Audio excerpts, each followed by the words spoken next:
Good evening. I know a couple of us were having a hard time getting on. The Aurora City Council for Monday, April 3rd, 2023 is called to order. Would the clerk please read the roll? Mayor Kaufman.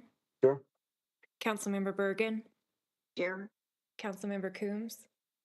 Present. Mayor Pro Tem Gardner. Here. Councilmember Jurinski. Councilmember Lawson. Here. Councilmember Mercano. Present.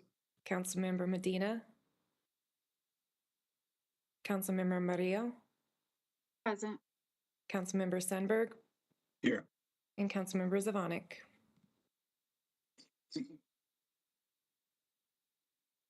The mayor has no update. Any issue updates? There are no issue updates. Is there any objection to approve the consent calendar item number 2A? Is there any objection to moving the consent calendar forward, item number 2A through 2D? Seeing none, the consent calendar item number 2A through 2D will move forward. Items from the policy committee. Item number 3A, resolution supporting revisions to exhibits A and B of the Crestone Peak Resources Operator Agreement. Mr. Moore.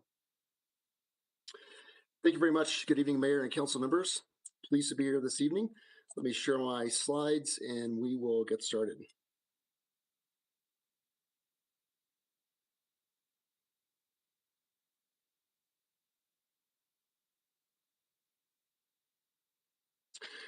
All right, very good. For the benefit of the public, my name is Jeffrey Moore. I'm the manager of the oil and gas division here for the city of Aurora.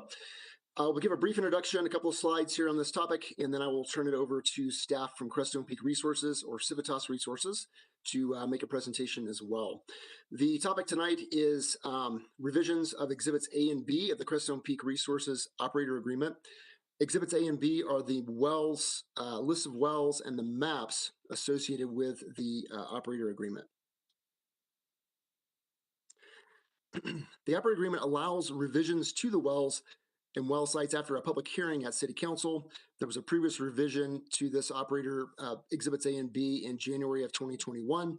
We also went to PED committee back in March, and we are here at study session this evening. Crestone is requesting 3 different changes to Exhibits A and B. The first is a reduction in the total number of wells and total number of well sites. The second is a cancellation of a previously approved well site, which was less than 2,000 feet from a residence. And finally, a shift in the location of 2 well sites to avoid existing drainages and to align better with surface owner plans. These sites are all very close together. They're in the area called the ATEC in Ward 2, north of I-70. Specifically, the area is north of 26th Avenue and west of Monahan Road. And all the sites, I'm going to go through those very quickly here. The first is the Bijou North well site. As you see, it's currently cited in the operator agreement. There is a drainage that would flow through that site. The operator is requesting to shift that site to the southeast. That would move it out of the drainage and further away from the future homes in the Aurora Highlands, further to the west. The second is the Shoe South. On the Shoe South site in the blue, there are currently 4 existing wells, and there was a phase 2 expansion that has already been approved by the city for that, which would have made it 8 wells. The operator, however, is requesting to cancel that phase 2 expansion and cancel those 4 wells. Then finally, the King North site, that is a site that is currently under review, almost the review process, and the operator is requesting to cancel that site and the 12 wells there and shift those to the south to the existing King South site, which already has 4 wells. That site would then be expanded to accommodate the additional 12 wells. I will also mention that this whole 2 square miles of the ATIC area is zoned AD or Airport District. We have reviewed these plans in full. The Oil and Gas Division has reviewed them. Crestone is in full compliance with all parts of the operator agreement. We've also confirmed support by the surface owner and mineral owners and unanimous support by the Oil and Gas Advisory Committee. There are some advantages to these proposed changes. First, it would reduce the total surface impact of oil and gas operations within the city, avoids having to reroute natural drainages, which is a preference by Aurora Water, It removes the previously approved well site that was less than 2,000 feet from a residence and provides greater protection for public health, safety, welfare, the environment, and wildlife resources. I do want to address that there is currently one residence, which is in the center of this 2 square mile area, and we'll draw a circle here of 2,000 feet around that. You can see that the Shoe South Phase 2 expansion, which is being canceled, was within that boundary, but both the Bijou North and the King North sites are well outside that boundary. I will also mention that this residence exists today. However, since we began this process in PED last month, we've learned that the surface owner owns that residence and plans to remove it prior to their future construction activities on this site. So it is there today, but it will be going away. In summary, Crestone has the right to request this change. If it were not approved, they would still have the location rights in the operator agreement. The results would be 1 less well site and 4 less wells. It would cancel the approved site that was less than 2,000 feet from the residence, reduce total surface disturbance in the city, and avoid 2 drainages, and then the support that we've mentioned already. The next step would be to move to a public hearing if it's approved this evening. We plan to do that on April 10th, and we've provided public notifications for that in the event that you do choose to move it forward to the full council and a public hearing on April 10th. With that, I will introduce Mr. Dan Harrington with Civitas Resources, and he is going to have a brief presentation as well, and I will be available for any questions throughout the presentation. Mr. Harrington? Thank you, Mr. Moore, and good evening, Mayor and council members. My name is Dan Harrington. I'm the Asset Development Lead for Civitas Resources for Aurora, and I'm going to run through a brief presentation here to discuss the changes that we are proposing.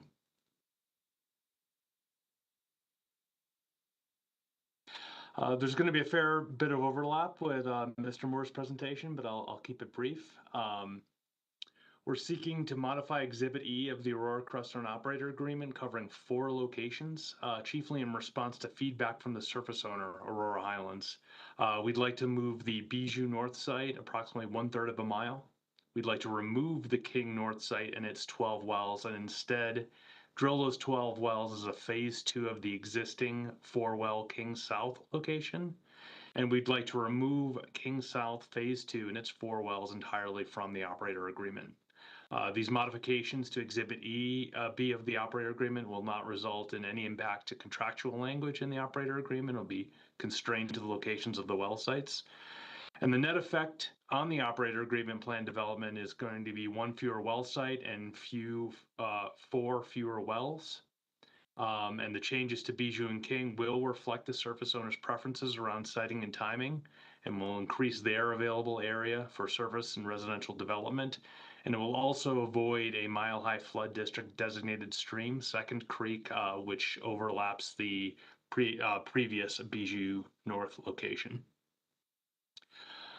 This is an overview map of the area. You can see E470 here to the west, I-70 to the south.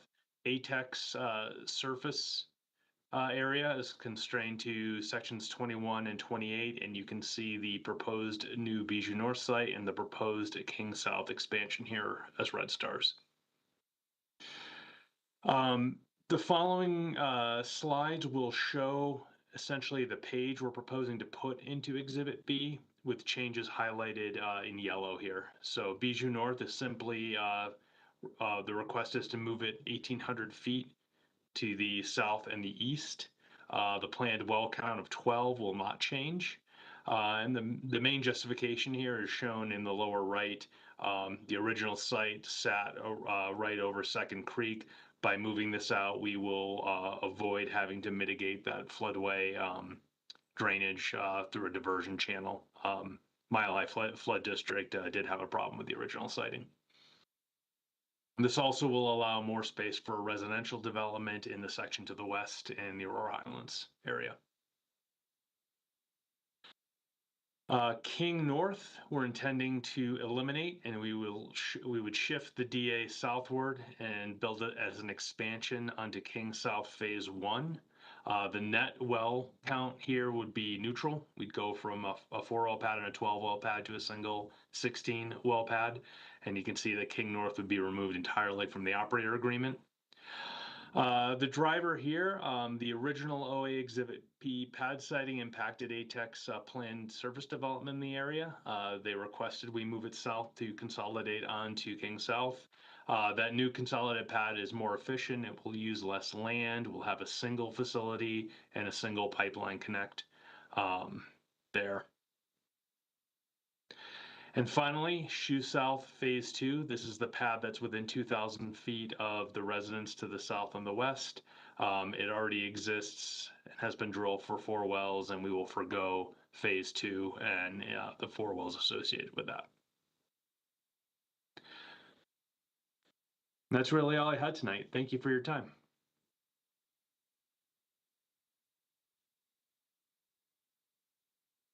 Mr. Moore, are there any other presentations? No, sir, that is all. Okay, questions of staff for the applicant? Seeing none, is there any objection to moving 3A forward? Seeing none, 3A will move forward. 3B, and thank you very much, Mr. Moore. And Mr. Best. I'm sorry, Mr. Harrington. FISR legislative update. Let me first turn it over to Councilmember Lawson, Chairman of the FISR Committee. Thank you, Mayor. We had a special meeting last week regarding the new land bill that was provided by the governor's office. So I'm going to let Liz kind of go through all of the formalities, some of the things that we decided on in terms of amendments, and then the position of the committee was to oppose the bill. So that was the position of the committee, to oppose the bill. I'm going to let Liz go forward with some of the recommendations from staff, and then we'll discuss it as a council and then move forward on what the position of the city council will be on this bill. So Liz, I'm going to forward it to you. Thank you, Councilmember Lawson.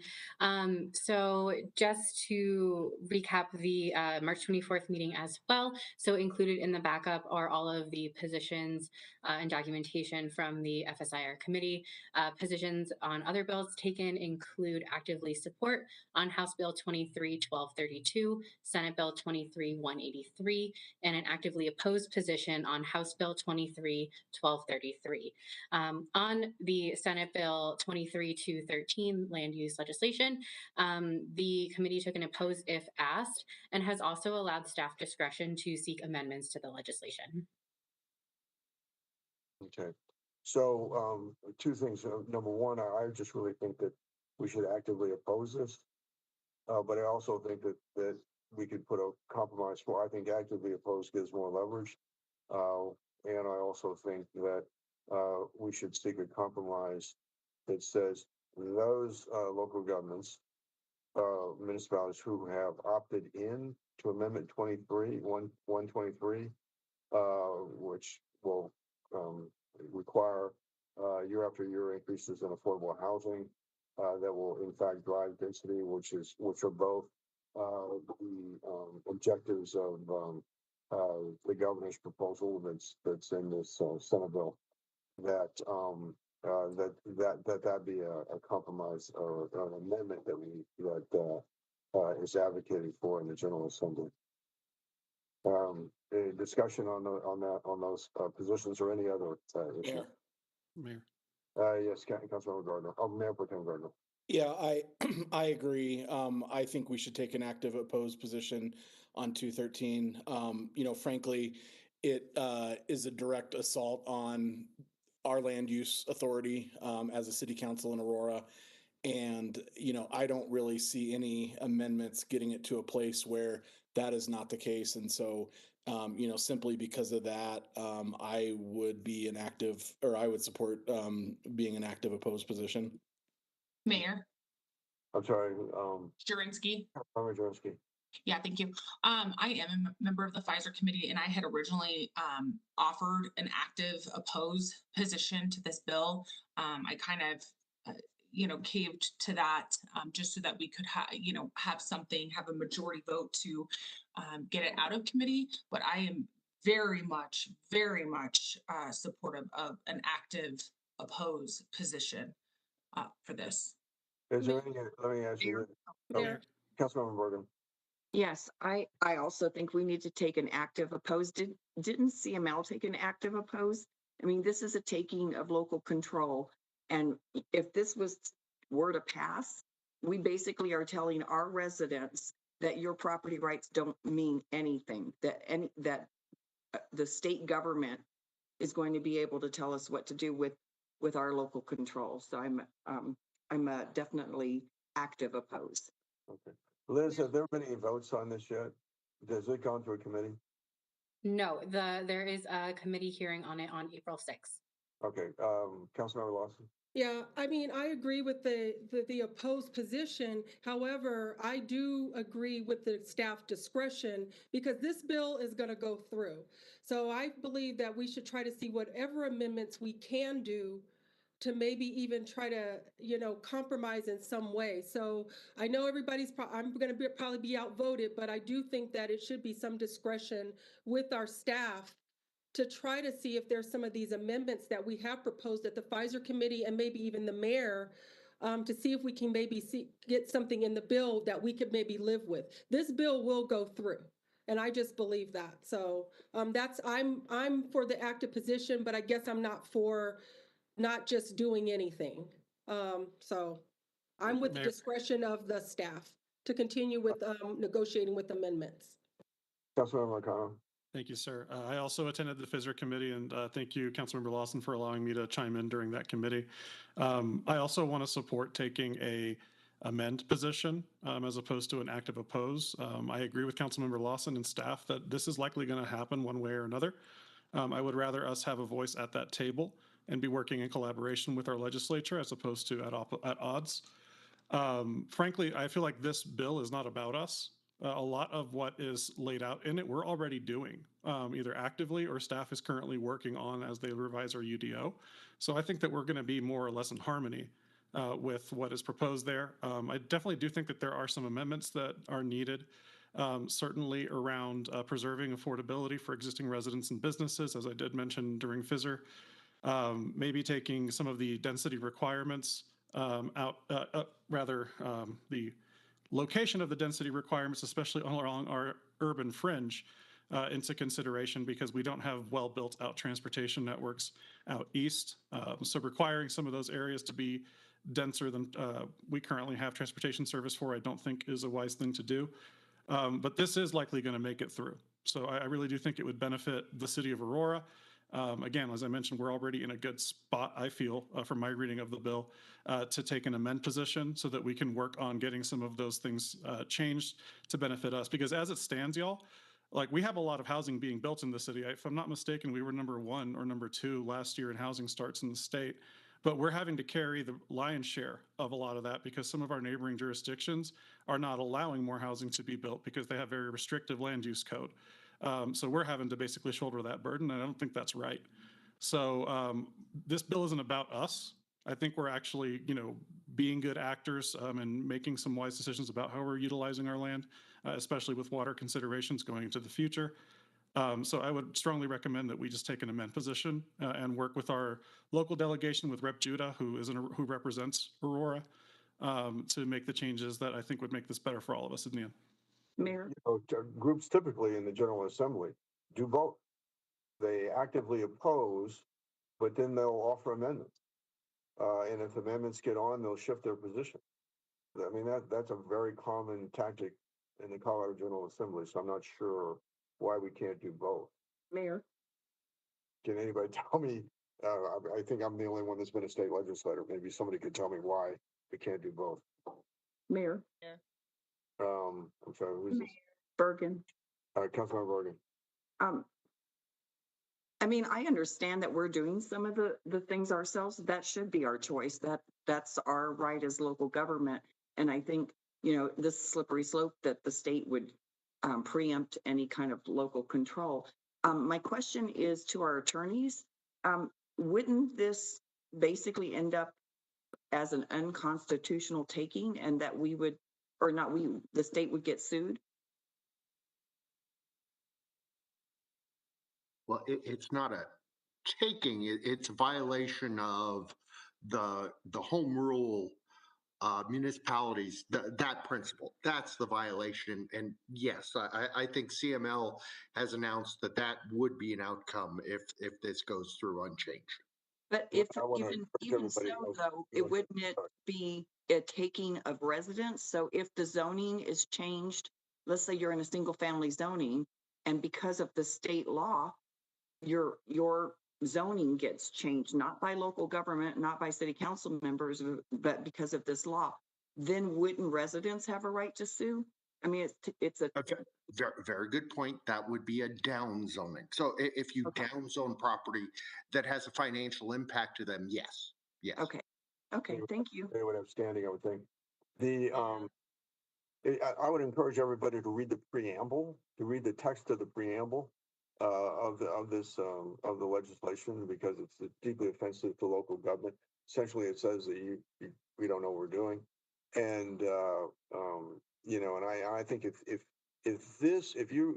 you take the state position, if you don't think it's a problem, where it says that an action by any local government that impacts another local government, which is about everything, is a matter of statewide concern, and therefore state has jurisdiction, then local control doesn't matter on any. It sets a precedent where local control is simply gone, and so I think it clearly has some constitutional issues to it, and I certainly applaud the CML for taking the position of litigating it should it pass.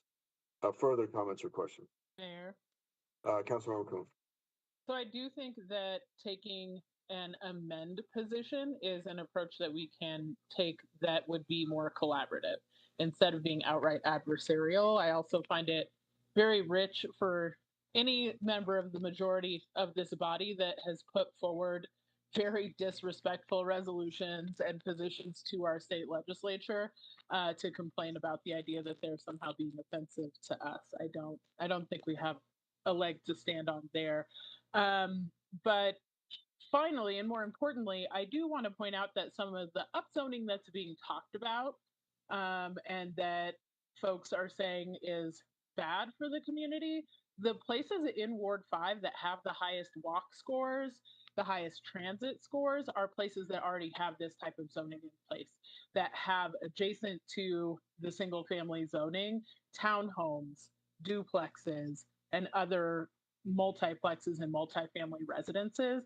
Having that density does really make transit more viable. Again, I understand, as Councilmember Marcano mentioned, you know, out in the further outskirts of the city, it doesn't make sense because there's not appropriate transit connectivity and there's not any planned soon enough for it to make sense. But within the rest of the city where we do have connectivity to transit, it adds the demand that will only improve our access to transit. It'll improve ridership, which will give us the grounds for asking for more transit and actually being able to get that. And we've had difficulty with that in the past because of ridership issues. So I think that this really is a benefit to us in terms of being able to get some things that we have asked for and that would be of benefit to our residents. And again, the places in the city that have this kind of building taking place are places that that are not food deserts, right? That you can get to a grocery store quickly, that you have good access to transit and good walkability in your community. So I think there are some clear benefits to some of the things being discussed, and I believe that we can ask to amend in ways that are going to be beneficial to us as a city and also more likely to be successful. Is there any objection to moving forward with actively opposed? Coombs? Murillo. Marcano. Mayor, I'm going to, because I want the discretion for the amendments. So I would vote for an amend as opposed to actively oppose.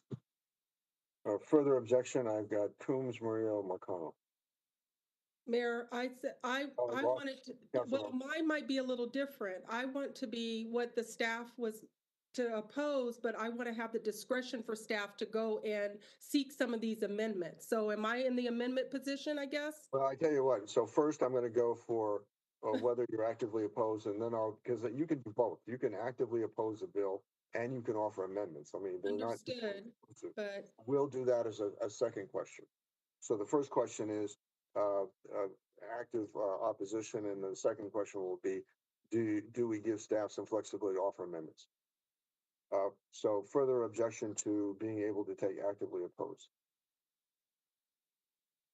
Seeing Councilmember Lawson, where are you on this? Mayor, what I stated, I am opposed to this because of home rule, but I do want to have the discretion of what the staff was going to do to seek some of these amendments, because this bill is going to go through. So am I in a different situation? I'll just be the only vote for that one then. Oh, okay. So, well, only 4 have risen in opposition to actively opposing. So we will go forward with active opposition. Secondly, do we give staff flexibility for amendments? I think we should. And so, is there objection to giving staff the staff, and by definition of staff meaning the contract lobbyists that are working for the city of Aurora, the authority to offer amendments? Is there objection? Seeing none, then we will actively oppose, but staff will also have the authority if the opportunity arises to offer an amendment.